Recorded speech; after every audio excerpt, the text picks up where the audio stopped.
I don't know why they didn't do that part. Maybe that's just the difference in me. I'd want to go maybe a lot farther than what they did. And it really wouldn't cost that much money to do that if you think about it, to take something along those lines. Well, I know they, on Oak Island, they use a lot of ground-penetrating radar. Yeah. They could use something like that. The only limitation about that would be in the region where they're at is just how rocky it is. With the ground-penetrating radar, they need something relatively flat to go across. Something that's got, their units normally have wheels on them. Right. And it'd be extremely difficult to train, but where the ranches and stuff are at, that they could potentially do, where you've got flatter land out, because it's like a bluff that goes up, a ridge line on the north side of the ranch that extends for quite a ways. That's where they're at when they went to like the cave-like structure. But the areas that they called the ranch and the second ranch, those were on flatter areas. So that they could do there, I would think, with no problem. But the ones that do the Oak Island series, to me, that's a well-produced series. Very well-produced. And you can see over the years in there, Henry, how they've gone like step by step farther and farther. So I don't know, maybe the ones who put this show together so far, they're starting with baby steps, and maybe they'll go farther. And hopefully, maybe they're looking at getting an Oak Island series going on for like 8 years, something like that. And in 8 years, think about this: they found a cross, they found some wood, but they're still looking for the money pit. The main thing, yes. That's right.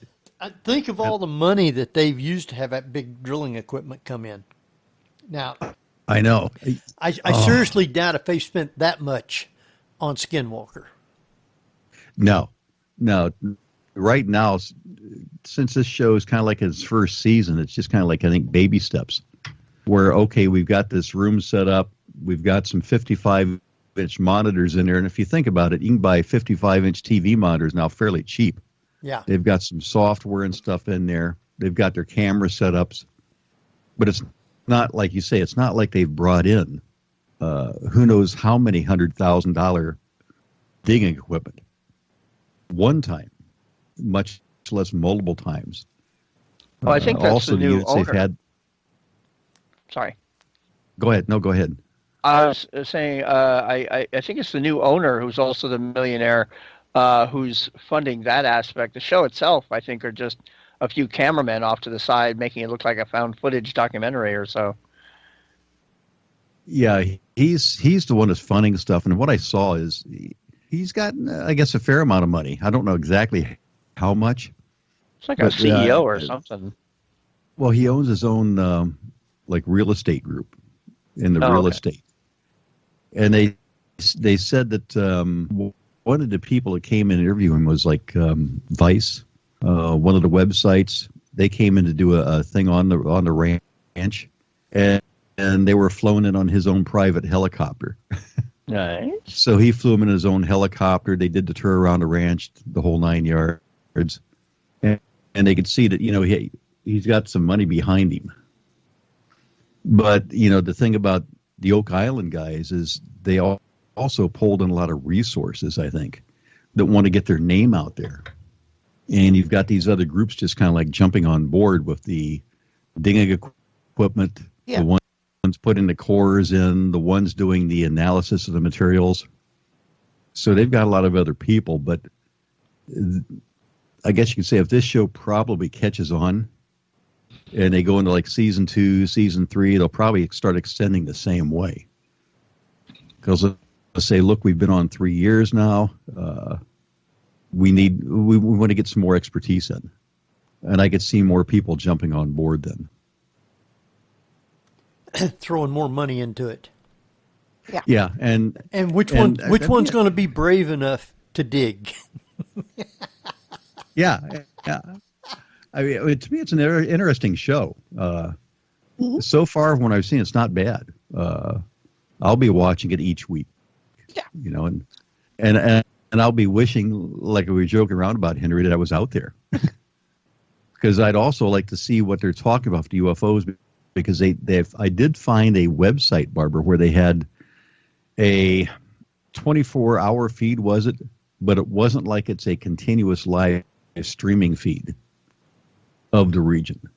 So they had their cameras set up and they were just like running them for 24 hours, and they recorded it and put it out on YouTube. And I did see like a meteor, it looked like, came across at one point. But I'd like to be out there personally to say, okay, let me see what we can find, like in the way of UFOs. I want to take camera equipment out, set it up. They could pick up, let's say, motion,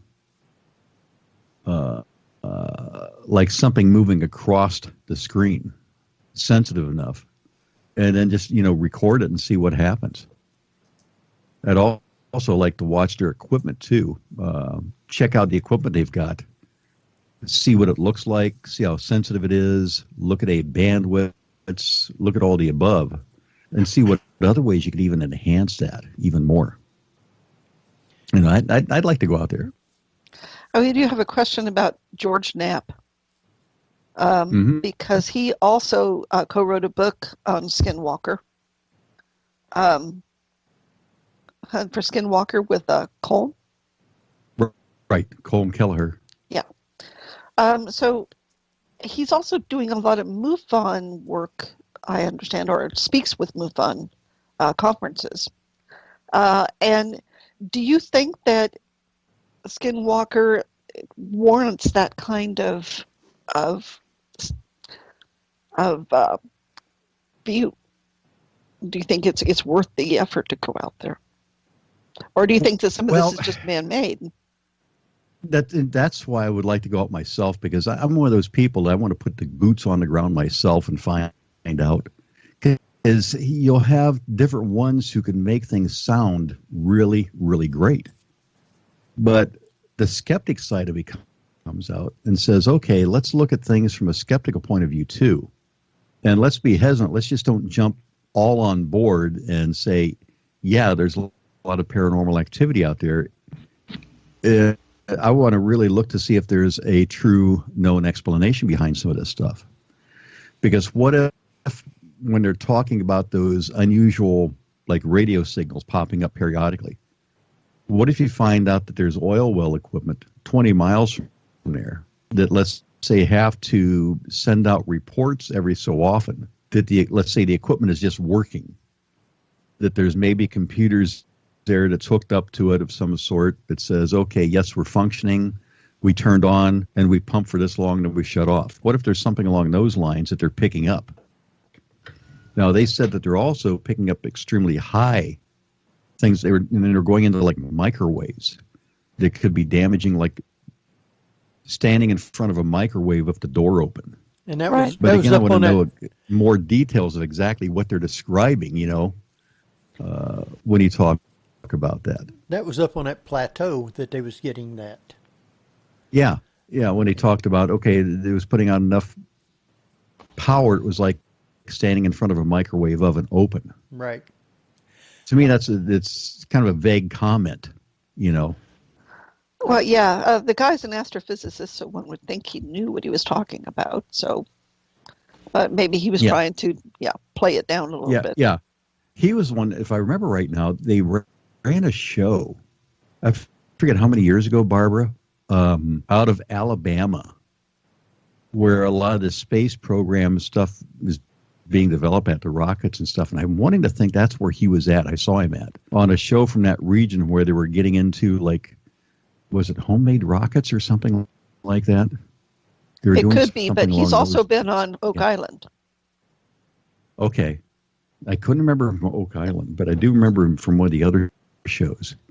He brought up I'm stuff on star placements and where the stones were on the map. Yeah. Right. I do remember that. Yeah.